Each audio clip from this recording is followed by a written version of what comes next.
All right, ladies and gentlemen, change of pace video, complete degeneracy. I simply want to see if I should dedicate my life to sports betting or not. NFL is what I know most. It is Wednesday night at like 7, so the lines and spread have moved quite a bit. But we're gonna pick every single spread for week 1. Right now, right here, which way we would go if we had a pick, and then if there's any games that I would actually bet on, probably, and that's the thing. There's not always going to be one, so don't fucking force it if you don't have to. So, without further ado, tomorrow night, Ravens at Chiefs. Chiefs are -2.5. They both had good off seasons. Ravens added Derrick Henry. Chiefs added Xavier Worthy, as well as Marquise Hollywood Brown. They also added Juju recently. I think Juju's past his prime, but they could use the receiver depth. Hollywood Brown is out week 1, so I don't think we'll get the explosive, crazy Chiefs offense quite yet. I think it's coming back this year with those two deep ballers, Juju, Rashee Rice, and Kelsey in the middle of the field. Chiefs still really upped their defense last year. I know they lost L'Jarius Sneed, but I look at these two teams as pretty much equal in the Chiefs host, which to me is usually a 3-point advantage. So them at 2.5, I will take Chiefs. Game 2, Packers, Eagles. This used to be +3 Packers. I am a Packers homer, so I'm definitely biased. But to me, I loved the Packers at +3. I still like them at +1.5. You can see it is -103 versus -121. How I look at it is the Eagles have a nasty offense. Devontae Smith, A.J. Brown, Saquon now. I know they lost Kelsey, but it's still going to be a good O-line. But they used to have a elite level defense. Now, Fletcher Cox, another year older. James Bradbury is hurt. Hassan Reddick is with the Jets, or not even with the Jets. He's just out doing fucking whatever he wants. Kevin Byard is with the Bears. It's essentially now their offense over defense. And I simply think the Packers defense to the Eagles defense is going to be a bigger gap than... I think the Packers defense is a good bit better than the Eagles defense, whereas the Eagles offense is only a little bit better than the Packers. So to me, it should be like a pick 'em. If I can get the Packers with plus points, I'll take that. I mean, I think they added Xavier McKinney, which was like the best safety, in free agency, and have a new defensive coordinator. I think it's just going to be, it should be a pick 'em. So give me the Packers. There's probably some bias there though. Cardinals, Bills. I'm a Kyler Murray dick rider, short king, Call of Duty player myself. I'm taking the Cardinals. My main reason here is I think if this game was last year, sometime in the second half of the season, this is what the line would be. Cardinals +6 or +6.5 at the Bills. And I think in the last year, the Cardinals have had a better 12 months than the Bills, or whatever, from whenever that game would have been. Bills lose Stephon Diggs. Don't get me wrong, they draft Keon Coleman, bring in Curtis Samuel, but that will take time for chemistry to happen. 1, because Curtis Samuel's hurt. 2, Keon Coleman's a rookie. And then the Cardinals added Marvin Harrison Jr. I just said it takes time to develop chemistry with a rookie. But Marvin Harrison Jr. is a much, much more touted prospect that I can see hitting the ground running, as well as Kyler Murray is now another year removed from a big injury. So give me the Cardinals +6.5. Panthers, Saints. The Saints are never a team I trust to cover spreads. They are simply a team I usually either do a teaser with or as a money line play. I'll take them -4 though here. I don't think Bryce Young is honestly that bad. I just think he was in an awful situation, but now they add Jatavion Sanders, Jonathan Brooks, Xavier Legette, and Deontay Johnson. They are trying to get him help. Thing is, that's all. Some of them are hurt, some of them are rookies. It's going to take time for chemistry to develop. Saints have very few changes, and they still have a solid defensive presence with just Marshawn Lattimore and Cameron Jordan alone. I know they're past their primes, but give me the Saints -4. Don't love it. Texans, Colts. I'm going Texans. Simply put, Anthony Richardson proved he's a baller, but he proved it more in terms of like athleticism and mobility. One of his concerns coming into the league was accuracy and how good of a thrower he is. We know he's got a cannon, but we're talking accuracy. Now he's coming off shoulder surgery or shoulder injury. And his first game back, real live time is against the Texans defense. That's tough. Plus, the Texans offense got better with Diggs, so it's an even smaller margin of error for Anthony Richardson. I'll take Texans. I can very well see the Colts winning that game upright, but I also could see the Texans just like running away with it. I think it's a tricky game, but I just think it's a. I hope Anthony Richardson proves me wrong. I'm rooting for him. Week 1, give me Texans.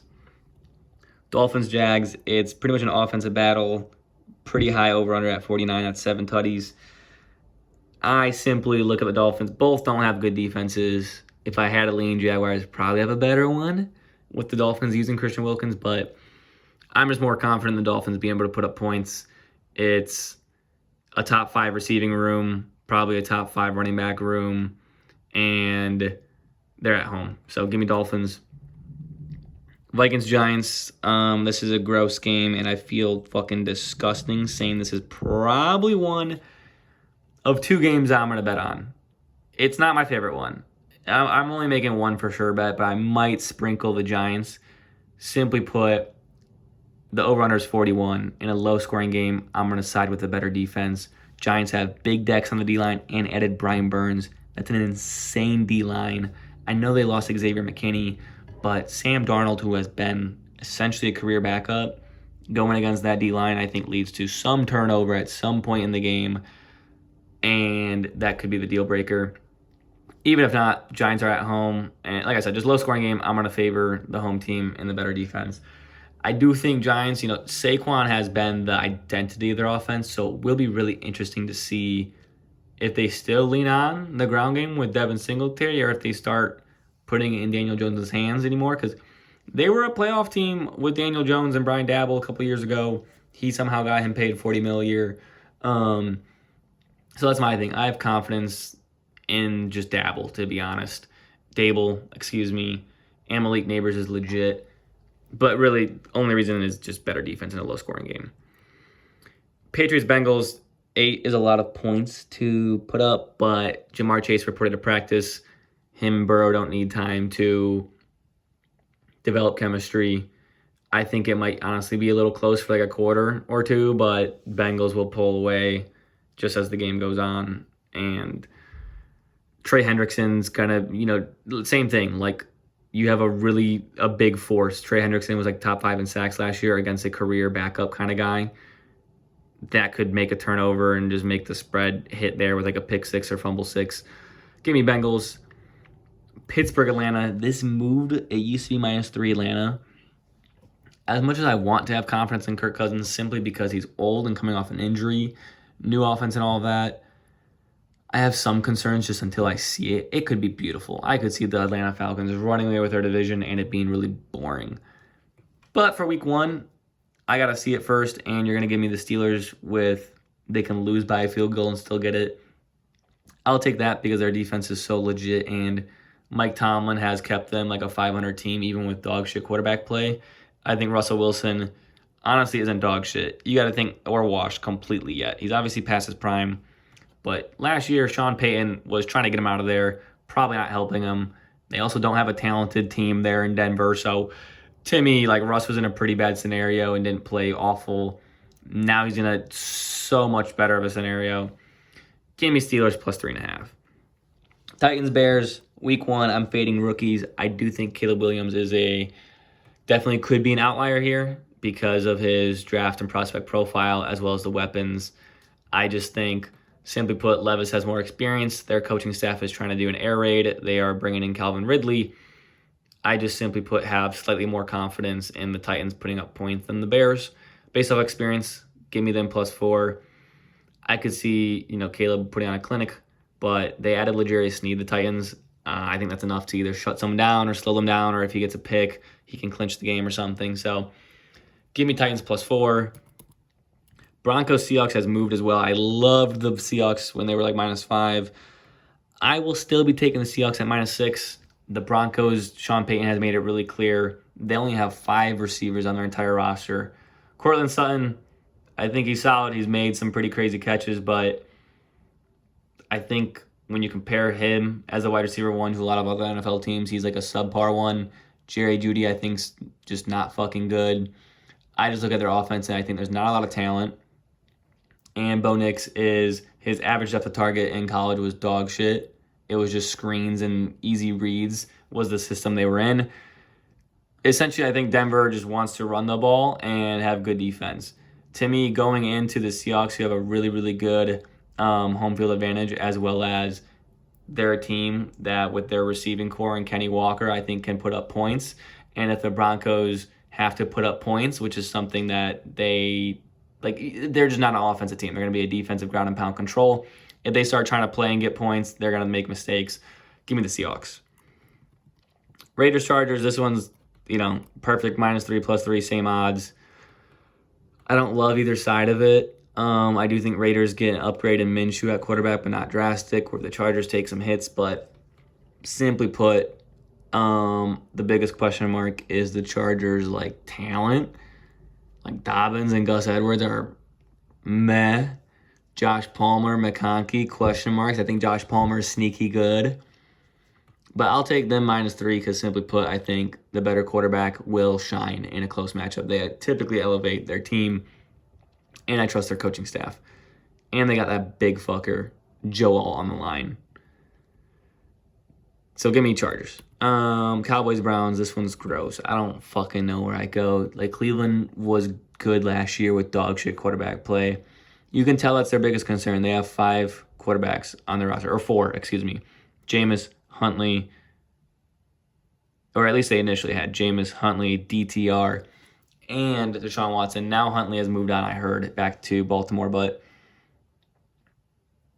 I'm going to lean the Cowboys. I simply think they just know their identity, and any quarterback, if you're not feeling your quarterback and loving your quarterback situation, having to deal with Micah Parsons is going to be tough. And the offense for the Cowboys is essentially the same. Running backs moved a bit, but Pollard wasn't great last year. He was hurt for most of it in the beginning. Don't love it, but give me the Cowboys. This is one game I'm betting on. If I'm making one bet this week, it is Tampa Bay -3. Tampa Bay has a better defense and a better offense, and it's a rookie quarterback. To me, it's such a clear, I think they should be a -6 like the Seahawks. I do think they regress as a whole this year. They had the quarterback whisperer, a really good offensive coordinator, and had a super easy schedule last year. So I think they regress in terms of just overall performance this year. But Jaden Daniels with fucking who outside of Terry McLaurin is he going to throw to? Jahan Dotson got traded. Zach Ertz is way past his prime. Eckler might be second in targets for Jaden Daniels. Even mobile quarterbacks don't even check it down as much. Jaden Daniels, he's really talented. I just don't trust him yet. He needs to slide more. And he had a nasty supporting cast in LSU. I won't believe it till I see it. I'm rooting for him to have success. I just think Baker with Mike Evans, Godwin, Rachaad White, a lot less moving pieces, a lot more talented in the defense. Antoine Winfield, Vita Vea, they got some weapons where Washington's defense let up so many yards last year. I am really baffled by this line. This is the bet of the week. Bang that. And it used to be 3.5. I had it at 3.5 and I teased it to -3, but got worse odds. So give me that. Tampa Bay. Rams, Lions. This one's tough. I'm going to go Lions. I think they're pretty comparable offensively, but defensively, a lot more confident in the Lions. They drafted some dogs at safety and in the secondary, which was their biggest issue, Terrion Arnold. They got Aiden Hutchinson on the line. While I do think the Rams can stay in it and put up points, the Lions just have depth in terms of offense. 2 good running backs. Amon-Ra and Laporta. Jameson Williams is the wide receiver dude. They all have such different roles too. It's just tough to go against them, and I think the gap defensively is going to be too big. So give me Lions. Last game. This one's tough because the Jets' defense is so legit. They were a relevant team, even though they didn't make playoffs last year, with, outside of the Falcons, probably the worst quarterback play in the league last year. And now you get Aaron Rodgers, who even if he's 70, 80% of his former self, they're going to be fucking nasty. Thing is, week 1, going into San Fran, Trent Williams ended his holdout. He's there. Brandon Ayuk didn't get traded. Debo's healthy. Aaron Rodgers coming off injury, going against Nick Bosa in San Fran turf, to me is simply a tough draw. I think it'll honestly be close.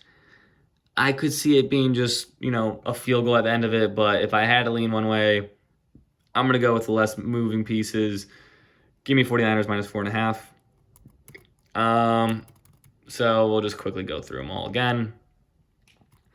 Chiefs, Packers, Cardinals, Saints, Texans, Dolphins, Giants. That's if you want to bet. If you want to bet on a gross game to make it more entertaining, bet Giants plus 1.5. Bengals, Steelers, Titans, Seahawks, Chargers, Cowboys, Buccaneers. That's a bet I am making that I think is a smash. Detroit, 49ers. We'll keep track, see if I'm dog shit or not. That's it.